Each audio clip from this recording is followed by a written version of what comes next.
bienvenue sur la chaîne YouTube de Mademoiselle Chapeau.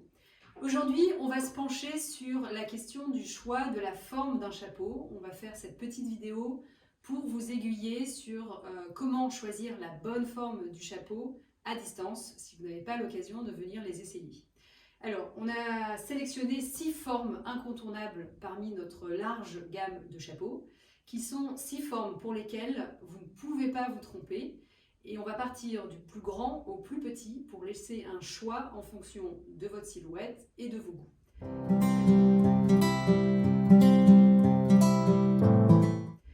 Alors, le premier chapeau que j'ai choisi, c'est le Pola. Donc, le Pola est une grande capeline, donc un chapeau à large bord. C'est un chapeau à taille unique qui se fixe à l'aide d'un élastique à passer derrière les cheveux.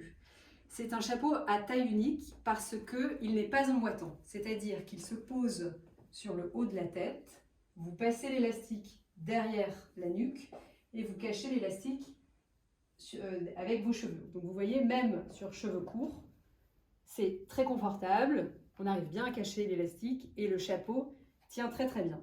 Donc avec ce système de fixation du chapeau, déjà, vous avez la problématique de la taille, du tour de tête, qui n'est pas à se poser.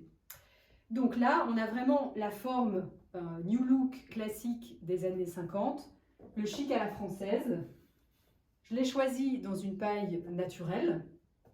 C'est une couleur assez intemporelle qui fonctionne assez bien en été.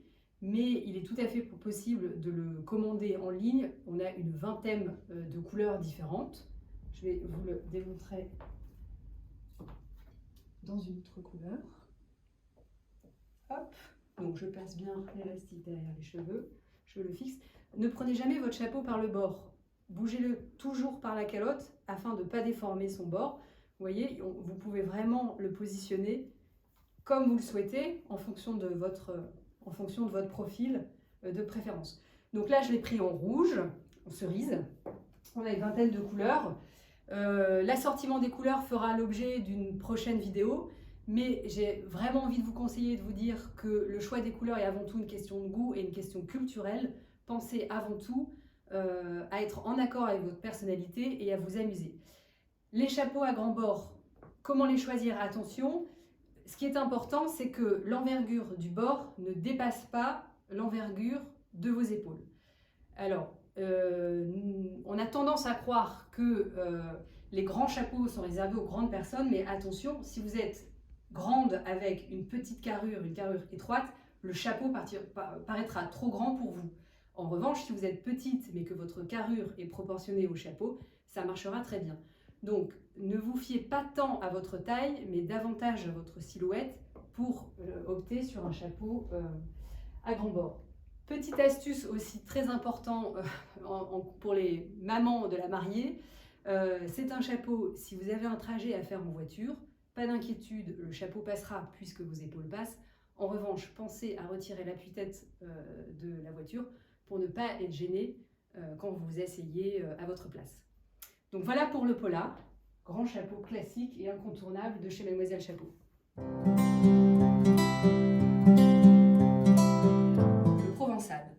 Le Provençal, c'est un chapeau très tendance qu'on a beaucoup vu dans les magazines.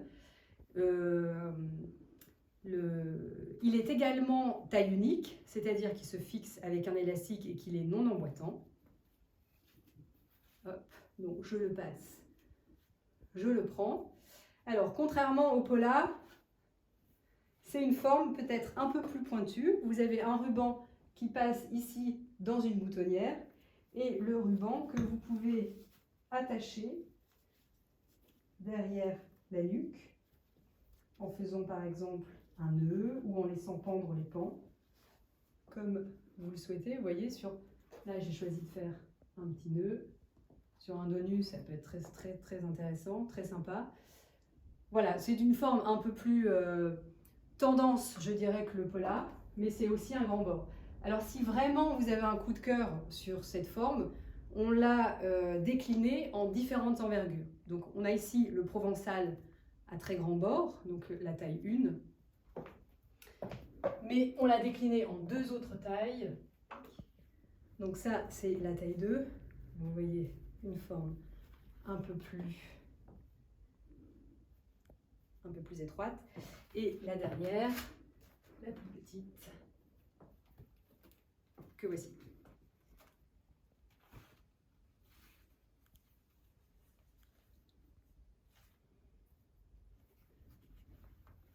Donc c'est un chapeau qui change d'allure avec son envergure, mais qui va rester dans l'esprit des chapeaux de Provence, des Santons, rendus extrêmement célèbres. C'est aussi un chapeau, vous pouvez vous amuser à le choisir dans d'autres couleurs. Alors, hop, ici je l'ai mis en violet avec un ruban noir. Vous pouvez aussi laisser pendre le ruban. Mais à vous de vous amuser. Vous voyez, c'est une boutonnière dans laquelle le ruban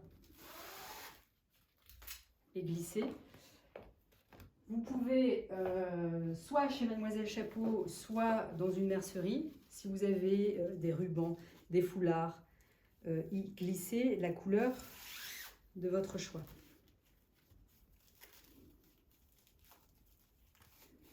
Vous voyez, ça se fait assez vite. Ce qui est important,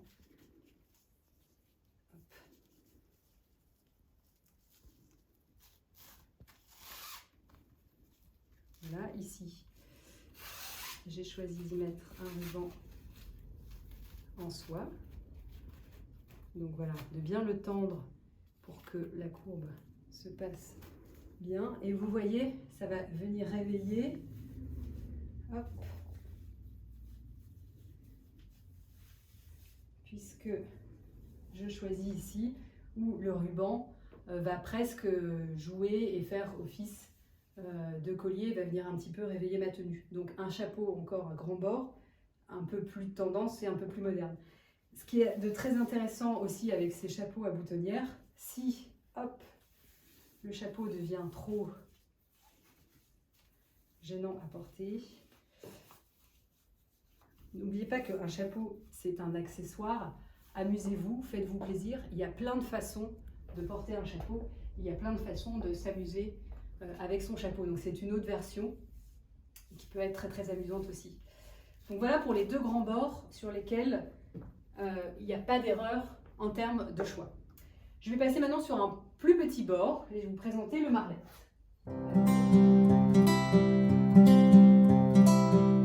Il s'agit du marlette, toujours le même principe, donc chapeau non emboîtant, donc une taille unique avec l'élastique qui se passe derrière la nuque à cacher sous les cheveux. Et le marlette, c'est ce petit chapeau au style british, très facile à porter, il est assez léger.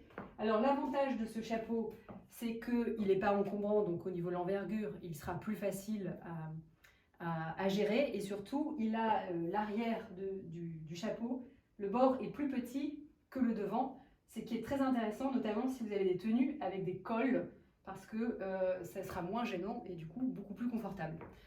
Le marlette, là je vous l'ai présenté en beige miel. Pareil, vous pouvez le choisir dans une vingtaine de couleurs. À vous de faire votre choix. Alors ce chapeau, vous pouvez le porter de biais selon votre profil comme vous préférez, ou un peu sur l'arrière. Hop. Assez amusant. Voilà, ça dégage énormément le visage, ça fait de très jolies photos parce que vous avez le visage complètement dégagé avec ce chapeau. Le petit marlette.